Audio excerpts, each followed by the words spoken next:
vous inviter à faire une lecture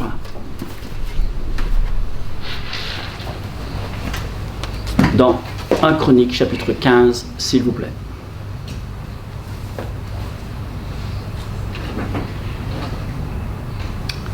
À partir du verset 1er. David se fit construire des maisons dans la cité de David. Il prépara un emplacement pour le coffre de Dieu et dressa une tente pour l'abriter. C'est ainsi qu'il décréta: seuls les Lévites auront le droit de porter le coffre de Dieu, car ce sont eux que l'Éternel a choisis pour cela et pour accomplir son service à jamais. David rassembla tout Israël à Jérusalem pour faire venir le coffre de l'Éternel à l'emplacement qu'il avait préparé. Il réunit ainsi les descendants d'Aaron et les Lévites, des Kéatites. Il y avait le chef Uriel, avec 120 membres de cette famille. Les Mérarites, le chef Asaya, avec 220 membres de cette famille. Les Gershonites, le chef Joël, avec 130 membres de cette famille. Des descendants d'Élisaphan, le chef Shernaya, avec 200 membres de sa famille. Les descendants de Hébron, le chef Éliel, avec 80 membres de cette famille. Et des descendants d'Ouziel, le chef Aminadab, avec 112 membres de cette famille. David appela les prêtres Tsadok et Abiatar, et les Lévites Uriel, Asaya, Joël, Shemaya, Éliel et Abinadab. Il leur dit: vous êtes les chefs des groupes familiaux des Lévites. Purifiez-vous, vous et tous les membres de vos familles, pour être en mesure de transporter le coffre de l'Éternel, le Dieu d'Israël, à l'emplacement que je lui ai préparé. En effet, c'est parce que vous n'étiez pas présents la première fois que l'Éternel, notre Dieu, a fait une brèche parmi nous. Nous ne sommes pas occupés selon la loi de ce qui le concerne. Les prêtres et les Lévites se purifièrent donc pour le transport du coffre de l'Éternel, le Dieu d'Israël. Les Lévites portèrent le coffre de Dieu avec des barres sur les épaules, conformément aux ordres que Moïse avait donnés d'après la parole de l'Éternel. David demanda aussi au chef des Lévites de disposer les membres de leur famille qui étaient chargés du chant, avec leurs instruments de musique, c'est-à-dire leurs luttes, leurs lyres et leurs cymbales, pour accompagner les réjouissances d'une musique éclatante. Les Lévites firent donc mettre en place Éman, fils de Joël, Asaph, fils de Bérékia, membre de sa famille, et dans la famille de Mérari, Étan, fils de Couchaya. Et pour les seconder, on prit d'autres Lévites, les portiers Zacharie, Ben Ahaziel, Shemaramoth, Eliel, Ouni, Elia, Benaya, Maaseya, Matissia, Eliphéléou, Mikneya, Eben Edom et Yehiel. Les musiciens Éman, Asaph et Étan jouaient des cymbales de bronze. Zacharie, Aziel, Shemiroth, Eliel, Oumni, Eliab, Maaseya et Benaya jouaient du luth pour les voix de soprano. Et Matissia, Eliphéléou, Mikneya, Eben Edom et Éliel et Azaria, des lyres à 8 cordes pour diriger le chant. Kenania, le chef des Lévites, était chargé de la direction du chant, car il était expert en la matière. Bérakia et Elkana étaient les gardiens du coffre. Shébania, Josaphat, Nathanéel, Amasia, Zacharie, Benaya et Eliezer, les prêtres, sonnaient des trompettes devant le coffre de Dieu. Eben Edom et Eia étaient les gardiens du coffre.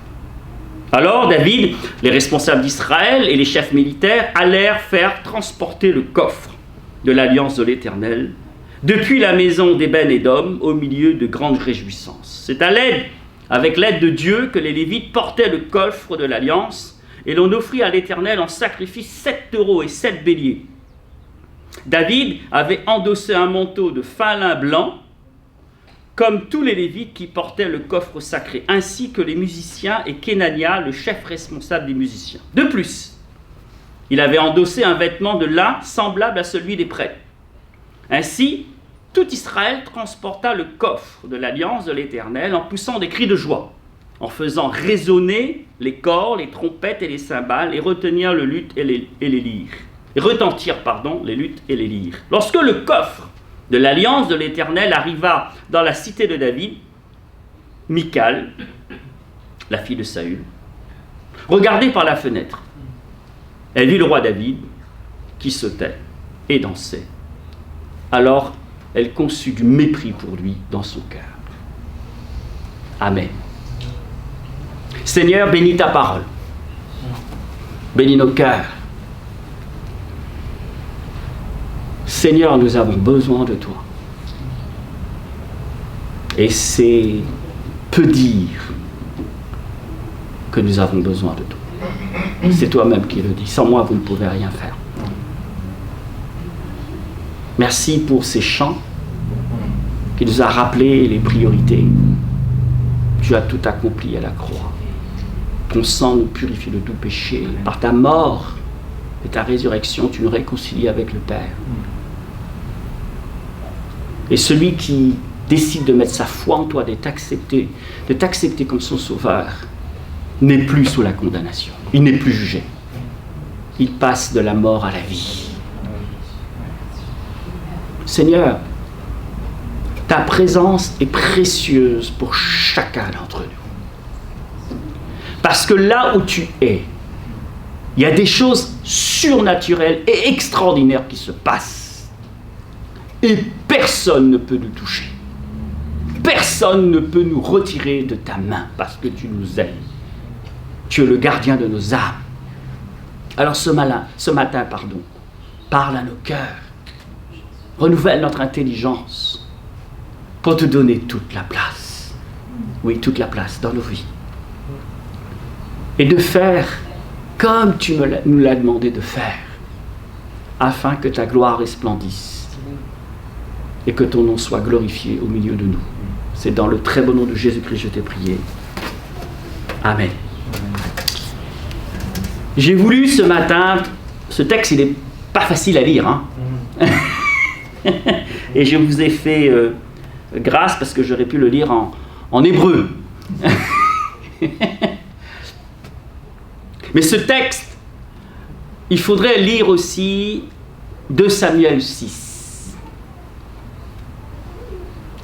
Pourquoi ? Parce qu'à un moment, David va dire, c'est parce que vous n'étiez pas là, ou vous étiez là mais pas à la bonne place, que Dieu a fait une brèche. Alors, dans ce texte, il est parlé de brèche, mais il y a eu un mort à ce moment-là.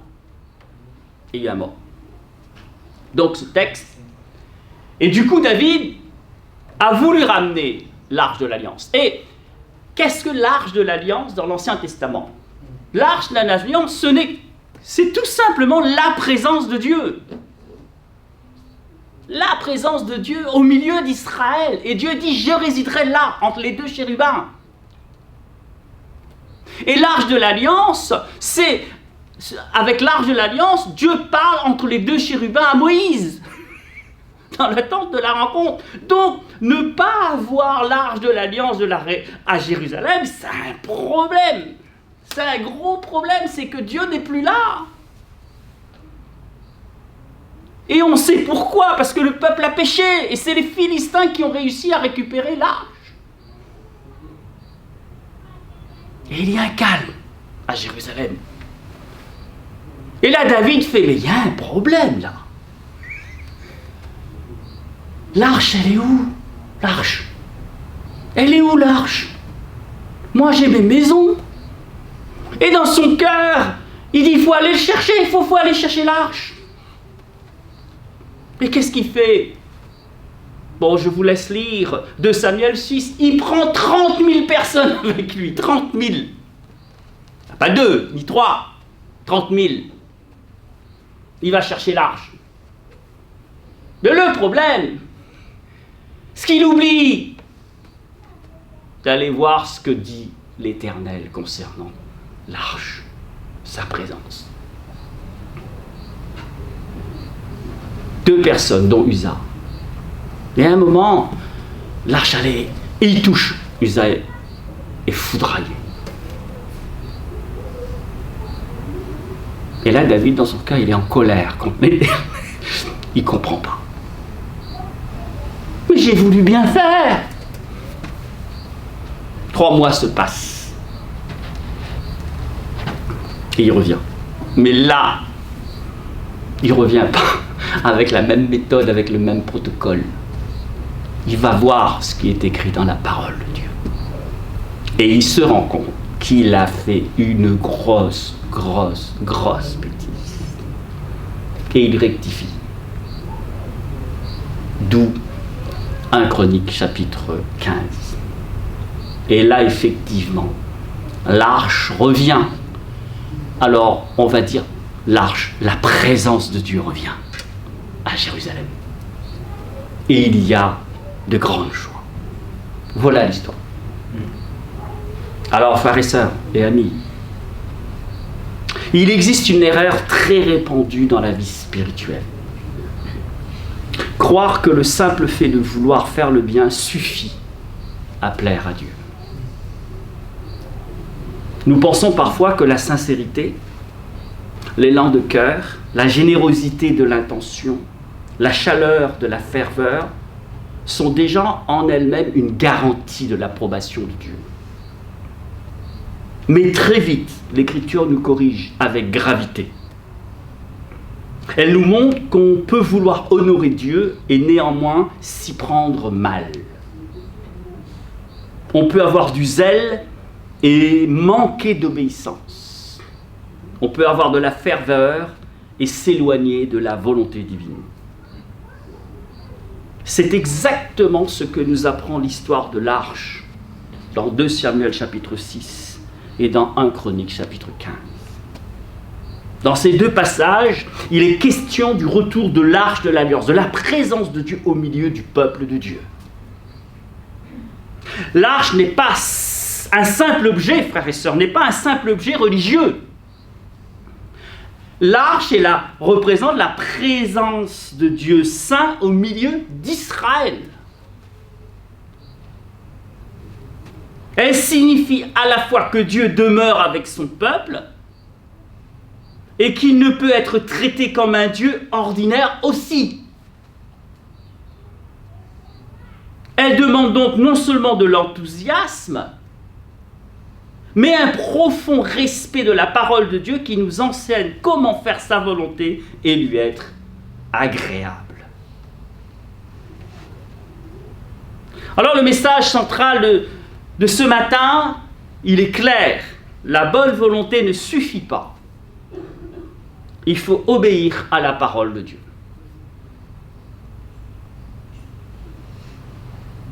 Alors je l'ai rappelé tout à l'heure le contexte. David veut ramener Dieu à Jérusalem, la présence de Dieu à Jérusalem.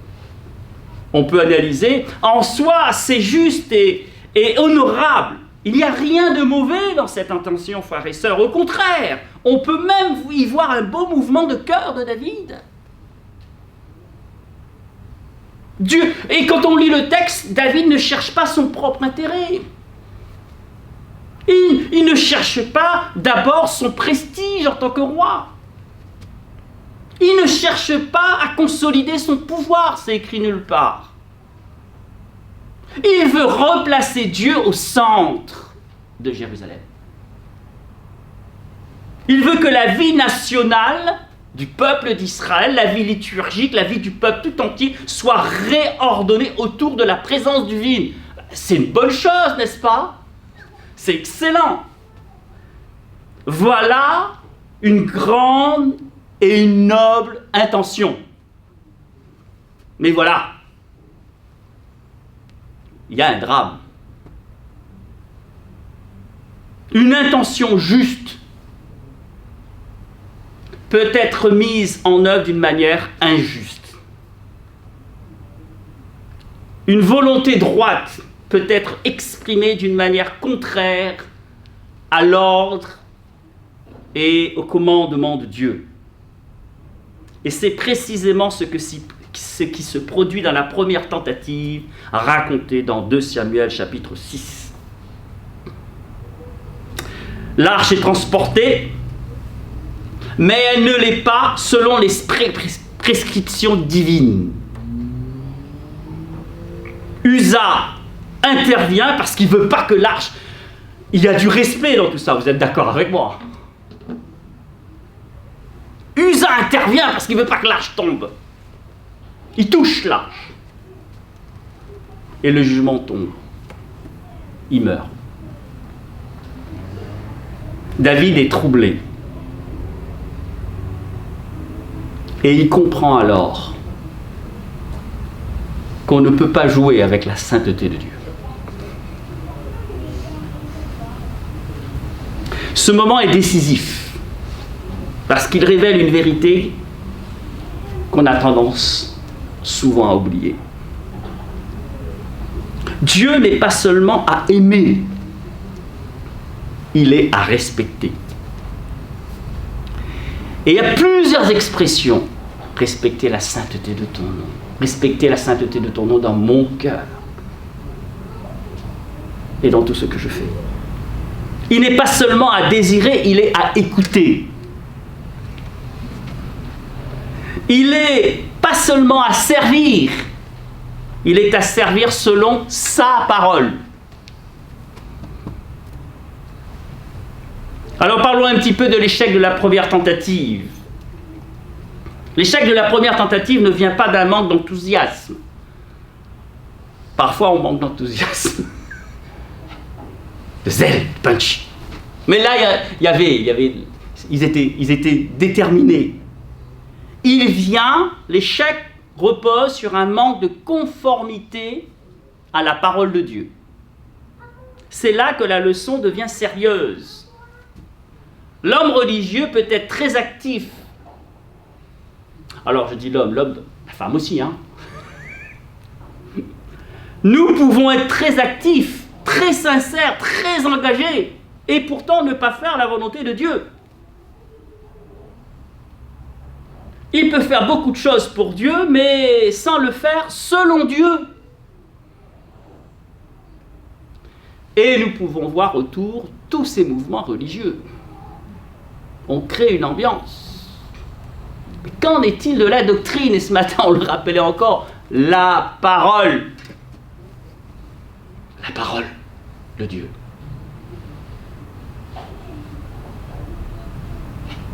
C'est pour cette raison que ce texte prend autant de poids. Il ne s'agit pas seulement d'une erreur de procédure, il s'agit d'une révélation sur la sainteté divine. Dieu n'est pas servi comme nous l'entendons. Il n'est pas approché à notre convenance. Il n'est pas honoré par le simple élan de notre cœur. Il veut être servi et adoré dans la vérité de sa parole. L'arche portait une signification redoutable. Elle représentait le trône invisible de Dieu au milieu de son peuple. Elle contenait les tables de la loi, c'est-à-dire la parole même de l'alliance. Toucher l'arche à la légère, c'était ignorer le caractère saint du Dieu vivant. Le problème n'est donc pas seulement celui d'Uza. C'est celui de toute une démarche religieuse qui a négligé la manière voulue et dictée par Dieu. David est irresponsable aussi. Ici, frères et sœurs, l'Écriture nous rejoint. Combien de fois voulons-nous faire le bien à notre manière? Combien de fois préférons-nous notre logique, notre spontanéité, notre idée du vrai, du beau, du juste, et oublions ce que Dieu dit? Combien de fois nous disons « je pensais bien faire ». Ah, ça j'ai souvent entendu. Il y a la catastrophe, mais je pensais bien faire. Oui, mais tu n'as pas respecté les règles. Dans la vie spirituelle, ce n'est pas l'intention qui sanctifie l'acte. C'est l'obéissance à la parole de Dieu. La leçon apprise par David. C'est en ceci que 1 Chronique 15 devient essentiel et nous éclaire ce matin. Le même événement de Samuel 6 et 1 Chronique 15. Le même événement, mais repris. Mais cette fois-ci, celui qui écrit les chroniques insiste sur le concret, sur la correction apportée par David. Et c'est pour cette raison que j'ai voulu le lire. Parce que les Lévites, alors là, il y a les Lévites partout. Hein. Mais les Lévites, ils avaient été choisis pour faire ça. Et quand Dieu dit c'est lui, c'est pas un autre. C'est cette tribu. Je les ai choisis. C'est eux qui doivent porter l'arche. Aucun autre. Et là, David, il est obligé de revenir à la parole, lire et dire « Ah, là, j'ai fait une grosse bêtise. » Il a appris et il a compris. Et en tant que roi d'Israël, il porte une grande responsabilité. Vous êtes d'accord avec moi? Parce qu'à ce moment-là, le roi, il y a le roi, le prophète et le sacrificateur. Les trois personnages importants en Israël. Donc les trois ont l'onction.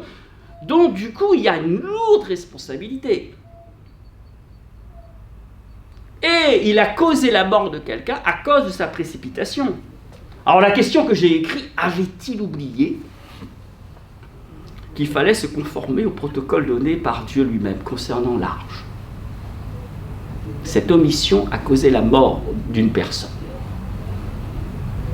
Reconnaissons-le, dans notre précipitation, souvent,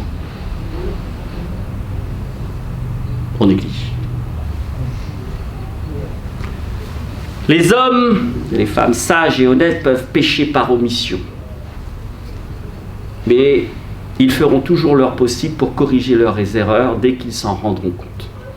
C'est ça qu'il faut retenir ce matin. David n'essaya pas de se justifier face à la faute commise au sujet de la mort d'Uza. Il ne tenta pas non plus de rejeter le blâme sur d'autres. Le roi savait en fait qu'il était coupable, lui et son entourage, de ne pas avoir recherché convenablement quelle était la volonté divine à ce sujet. Il ne va pas simplement répéter son premier geste, il va revenir à l'écriture. Il va s'y conformer, il va s'y soumettre. Il va organiser le retour de l'arche selon les consignes édictées par l'Éternel.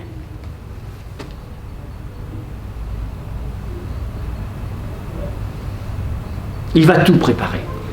Il va préparer les Lévites. Il va préparer le peuple. Il appelle les sacrificateurs. Il appelle les porteurs. Il rassemble le peuple. Ce qui veut dire que là, il y a une transformation spirituelle majeure chez David. Le roi ne s'appuie plus sur sa seule intention. Il s'aligne sur la parole de Dieu.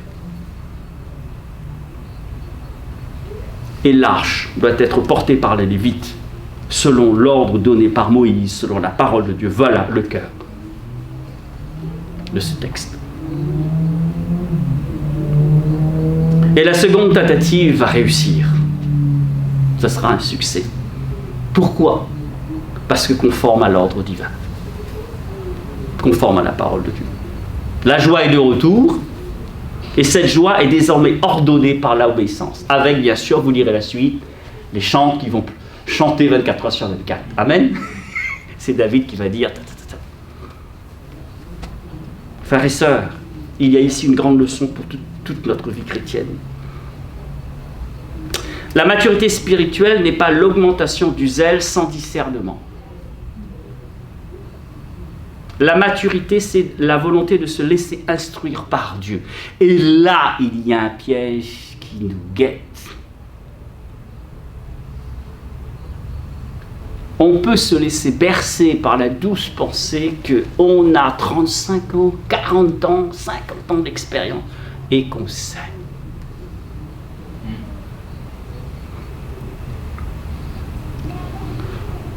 Vous savez, là, quand je vous parle, je parle à moi aussi. Hein. en tant que serviteur de Dieu. J'ai des responsabilités et je dois les assurer selon le protocole édicté par Dieu. Je n'ai pas le choix. Et si je ne veux pas perdre de temps, et j'ai horreur de perdre du temps, si je ne veux pas perdre du temps, parce que on perd du temps lorsqu'on ne fait pas selon la parole de Dieu, et on peut perdre gros, très gros.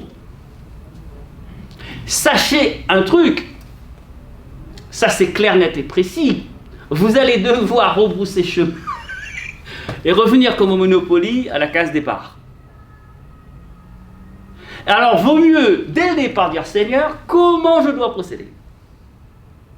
Et ce n'est pas une perte de temps que de dire Seigneur, je m'assieds, je réfléchis, je consulte ta parole, je passe du temps dans la prière. Seigneur, comment je dois faire? Et autre chose aussi, c'est pas parce que le projet a été validé qu'à la fin, on dit c'est bon.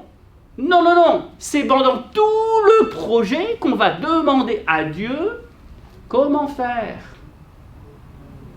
Et autre chose aussi, à notre loi spirituelle, sauf pour des événements, mais ça va être tellement, la phrase va être tellement sibylline que vous allez comprendre que vous allez y arriver, mais vous ne saurez jamais comment vous allez y arriver.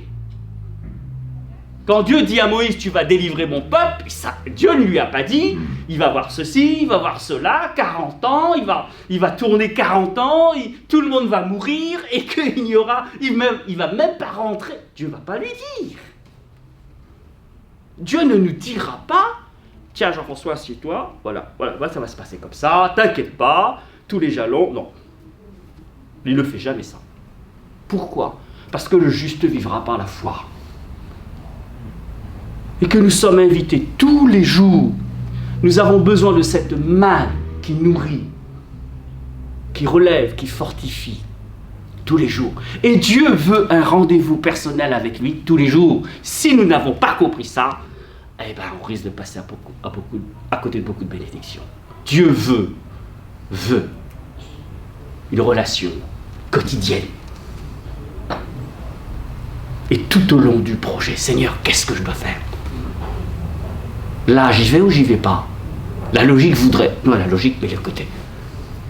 Parce qu'avec 5 pains et 3 poissons, moi, j'arrive pas à nourrir 5000 personnes. C'est difficile. N'est-ce pas, Vincent?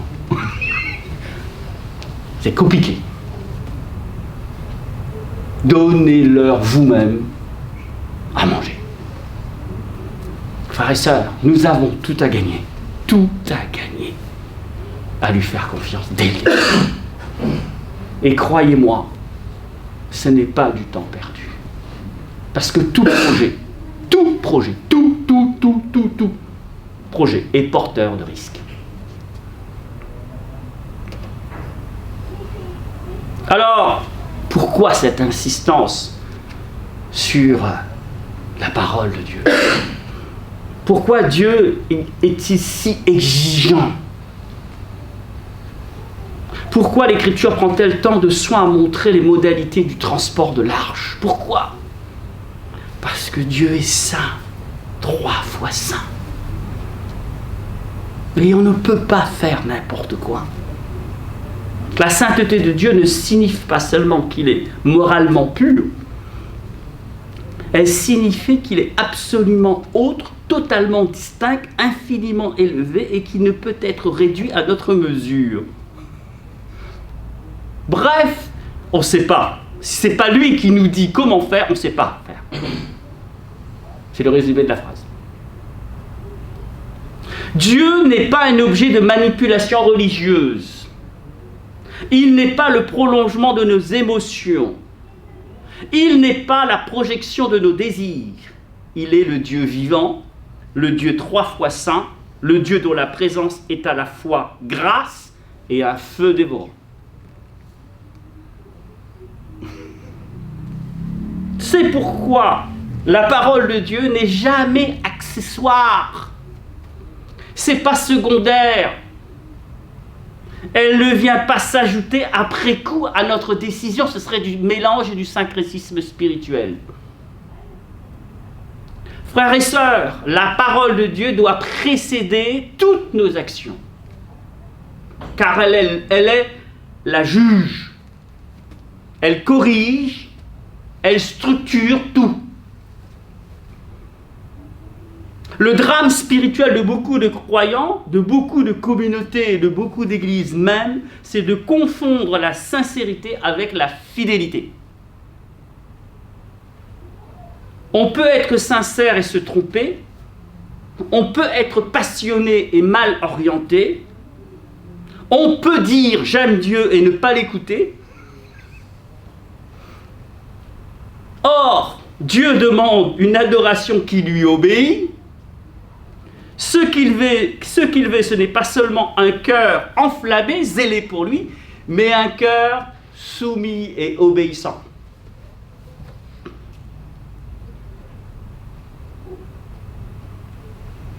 Et c'est seulement si tout ça est au rendez-vous, toutes ces choses sont au rendez-vous, qu'on pourra, et que David a pu restaurer le culte de l'Éternel.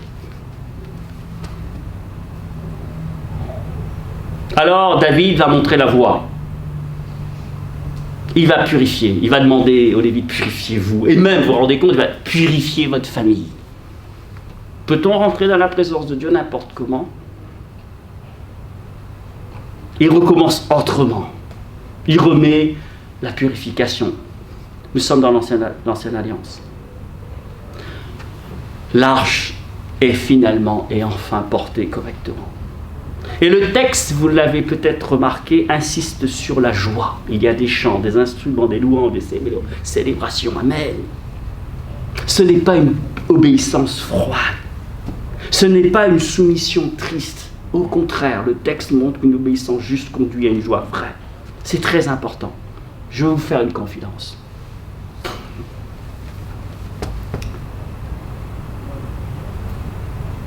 Nous avons plein de réunions. D'ailleurs, il faut qu'on revoie. On va restructurer. J'aimerais vraiment avoir beaucoup plus de joie, de zèle, de punch.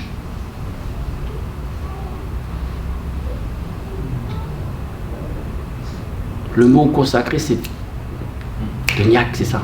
Seigneur, je veux. À l'île de la Réunion et dans des pays africains, combien de kilomètres certaines personnes font pour aller au culte? Dans certains pays, ils n'ont même pas de Bible.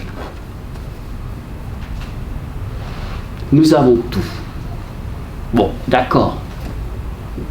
Le litre d'essence est un peu cher en ce moment. D'accord, ok, je veux bien. Mais ça n'explique pas tout.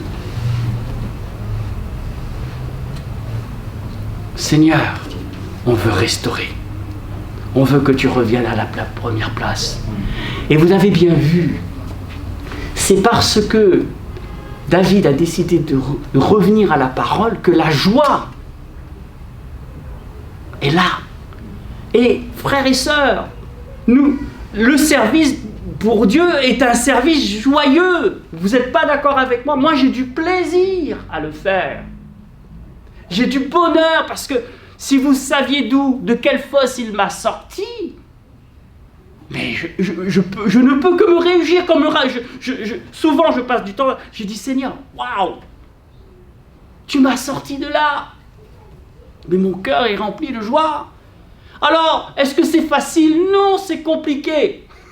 Est-ce que la vie chrétienne est facile? Non, c'est compliqué. Est-ce que tout ce qu'il y avait à faire, c'est facile? Non, c'est compliqué.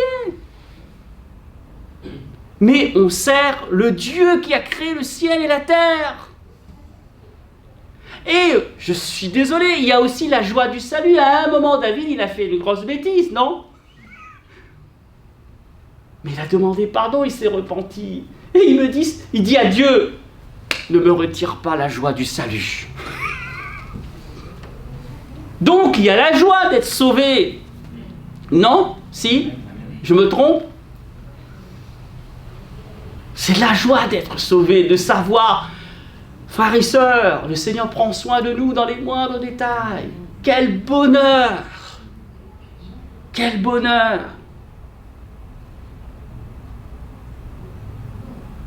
Aimons-le avec un cœur joyeux, servons-le avec un cœur joyeux.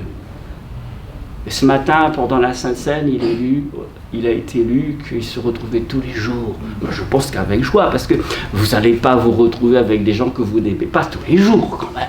Parce que là, ça serait quand même une punition. Moi, j'ai de la joie, c'est ce que j'ai dit ce matin. J'ai de la joie à vous retrouver le dimanche matin. J'ai de la joie à vous retrouver pour la réunion dans la semaine, même si parfois la journée a été difficile et compliquée. Parce que le boulot, parfois, c'est compliqué. Mais le Seigneur a mis toutes ces choses en place pour nous bénir. Amen. Et ce matin, je sortais de la maison. Il faisait beau. Il faisait beau. Il y avait le soleil, les petits oiseaux qui chantent et tout. Il y a les fleurs. J'ai dit, Seigneur, mais c'est agréable. Et je vais à l'église. Je vais à l'église. Je vais aller voir mes frères et sœurs. Et ce matin, on a eu un moment d'intercession, mais j'avais du plaisir à être avec mes frères et sœurs derrière. On s'est fait du bien. Et j'aimerais tellement que pour vous, ce soit aussi la même chose. Amen. Que le nom du Seigneur soit béni. Alors je ne vais pas être trop long, j'ai écrit sur les Lévites. Alors Lévites, frères et sœurs, nous sommes tous des Lévites. Parce que nous sommes des prêtres, n'est-ce pas? C'est ce que dit Jacques. En Jésus-Christ.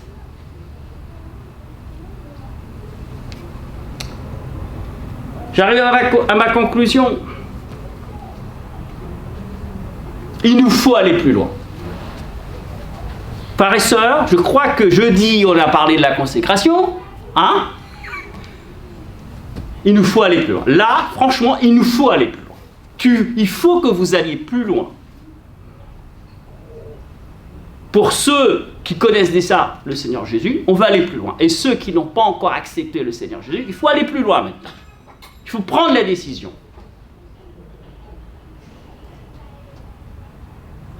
Ce passage ne nous parle pas seulement de David, il nous conduit à Christ. L'arche, comme je vous l'ai dit en introduction, représentait la présence de Dieu au milieu de son peuple. Vous êtes d'accord avec moi? L'arche annonçait que Dieu veut habiter avec les siens et au milieu des siens. Elle annonçait aussi que cette présence est sainte, redoutable, et qu'on ne peut pas l'approcher avec légèreté. Mais c'est pour cette raison que Christ est mort à la croix. Le tout accompli, la purification des péchés. Et en Jésus-Christ, tout ce symbole trouve son accomplissement.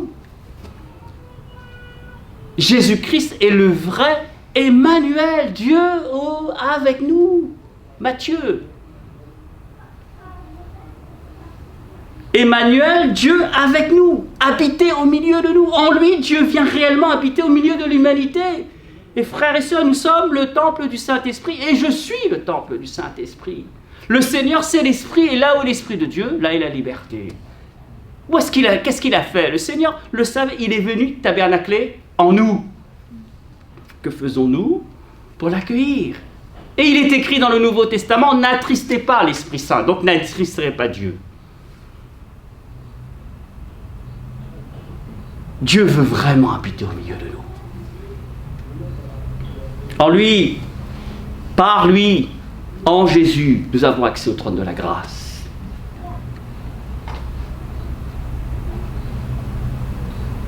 Ce n'est plus un signe, ce n'est plus un tabernacle, ce n'est plus un coffre, même s'il était recouvert d'or précieux. C'est notre cœur, notre corps. Amen. Et par Christ, nous sommes saints. Amen. Et Dieu nous déclare justes. Et frères et sœurs, j'ai une bonne nouvelle à vous annoncer. De par son esprit, notre corps devient, oui, le temple du Saint-Esprit, mais la tente de la rencontre en nous.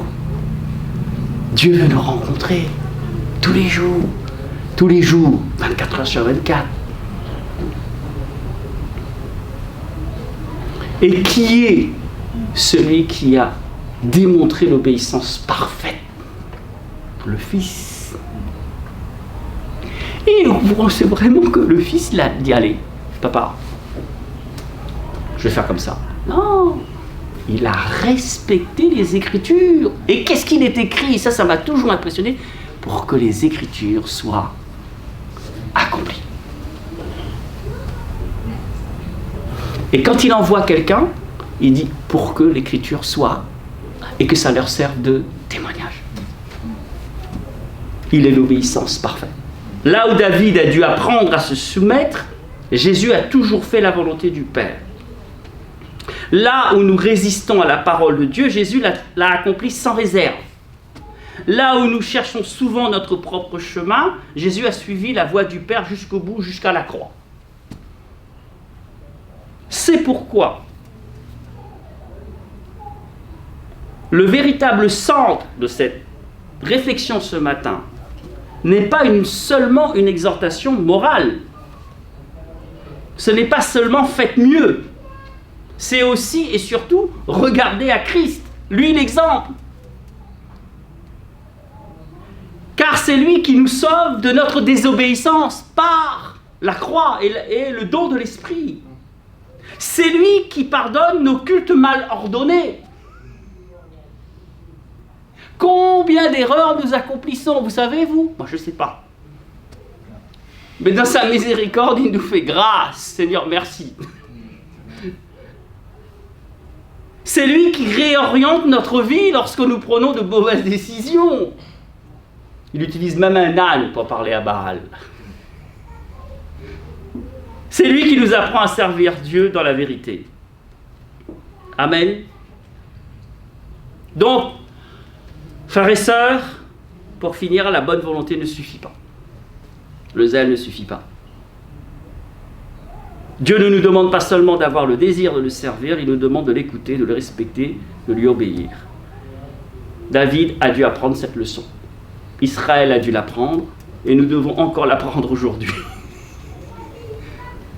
Car il est toujours possible de vouloir bien faire et de manquer la volonté de Dieu. Il est toujours possible d'être religieux sans être soumis. Il est toujours possible d'être enthousiaste sans être fidèle.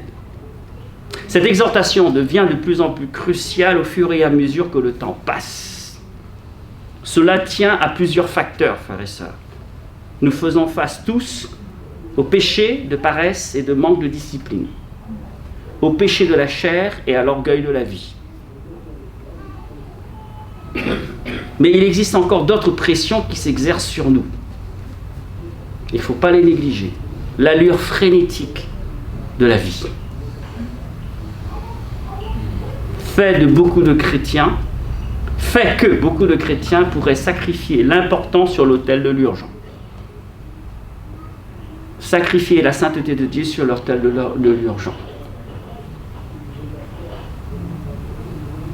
La bonne nouvelle, c'est que Dieu ne nous laisse pas dans notre égarement. Il nous donne sa parole, qui est une lampe à nos pieds et une lumière sur notre sentier. Comment le jeune homme et la jeune fille rendra-t-il pur son sentier? C'est en se dirigeant selon ta parole. Ta parole est une épée à double tranchant. Merci Seigneur, parce qu'il juge. Et merci, parce que ça rectifie. Dans sa parole, il nous montre la discipline. Il nous donne sa grâce, car sans lui, nous ne pouvons rien faire. Et surtout, il nous donne son Fils, Jésus-Christ, en qui la présence de Dieu devient notre salut, et en qui l'obéissance parfaite devient notre espérance. Alors que notre prière soit simple et humble. Seigneur, apprends-nous non seulement à vouloir bien faire, mais à faire ta volonté. Apprends-nous non seulement à te servir avec ardeur, mais à te servir selon ta parole. Apprends-nous à marcher dans la vérité, dans la sainteté, dans la joie. Amen. Inclinons nos cœurs. Seigneur, Merci. Merci du profond du cœur parce que je sais que je ne suis pas toujours à la hauteur. Merci pour mes frères et sœurs. Merci pour le corps de Christ. Parce que lorsqu'un membre est malade, c'est tout le corps qui travaille pour que ce membre soit rétabli. D'ailleurs, Seigneur, il est écrit, aimons-nous les uns les autres, priez les uns pour les autres, soutenez-vous les uns les autres, ne vous jugez pas les uns les autres. Seigneur, bénis la communion fraternelle, bénis l'unité de l'Église. Seigneur, nous voilà à l'orée d'une nouvelle étape dans l'Église Ressources. Tu vois ce que nous avons à cœur de faire. Tu vois les nouvelles perspectives. Seigneur, nous voulons le faire avec toi. Guide-nous, s'il te plaît. Conduis-nous. Je t'en supplie, parle à chacun d'entre nous. Renouvelle notre intelligence. Ne nous laisse pas, Seigneur, confondre, Seigneur, les choses. Ne nous laisse pas tomber dans la précipitation. Ne nous laisse pas sacrifier ta sainteté sur l'autel de l'urgence. Non. Seigneur, ce matin, fais-nous grâce, bénis ton Église. Et utilise-nous pour que, Père, nous soyons des instruments efficaces entre tes mains, là, à Villette-sur-Seine, à Orgeval, à Verneuil, à Vernouillet, à Triel, à Achères, les villes limitrophes. Seigneur, sers-toi de nous. Seigneur, nous ne voulons pas le faire n'importe comment, nous voulons le faire avec toi. Parce que si nous prêchons un autre évangile, si nous avons une autre vérité, cette vérité ne sauvera pas. Et la personne sera perdue pour l'éternité. C'est pour cette raison que nous voulons revenir à ta parole. Et comme ce texte nous l'a montré, ils ont dû revoir la copie. Tout réorienter, tout restructurer par rapport à ta parole. C'est ta parole qui donne le là. Seigneur, aide-nous à la respecter, à l'aimer. Dans Proverbe 4, il est même dit « embrasse-la ». Que ta parole nous forme et nous transforme à la gloire de ton nom. Pour que, Père, dans la ville de Vilaine, et bien les villes autour, les âmes viennent à toi. Sers-toi de nous, s'il te plaît. Dans le très très bon nom de Jésus-Christ, je t'ai prié. Amen.